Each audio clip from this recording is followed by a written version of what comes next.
La tendance reste baissière sur les marchés pétroliers. Ce mardi, pour la première fois depuis février 2009, le Brent est passé brièvement sous la barre des $40. Quant au WTI, il s'est aventuré sous la barre des $37. Pour cet analyste, la décision de l'OPEP de ne pas réduire sa production n'est pas en cause. L'OPEP ne contrôle plus les prix du pétrole. Elle n'assure même pas la moitié de la production mondiale. Et en dépit d'efforts frénétiques pour trouver un accord sur une réduction de ses quotas avant la réunion de Vienne, cela n'a rien donné. Et à l'heure actuelle, il me semble qu'à moins d'obtenir une réduction significative de la production et des capacités, la tendance va probablement rester baissière.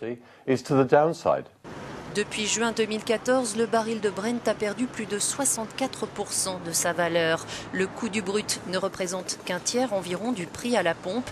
Il faut ajouter les coûts de raffinage et de transport. Mais ce sont les taxes qui font la différence. Cet analyste invite les consommateurs à ne pas trop rêver. Si la faiblesse des cours du brut est répercutée à la pompe, elle va doper le pouvoir d'achat à un moment crucial de l'année pour les consommateurs et bien sûr pour les commerçants. Mais les baisses de prix ne sont pas toujours répercutées. En 2016, les États-Unis anticipent un net recul de leur production de pétrole de schiste devenue trop coûteuse. Mais alors que l'Iran s'apprête à faire son grand retour, les acteurs pétroliers préfèrent continuer à inonder le marché plutôt que de risquer de céder du terrain à la concurrence.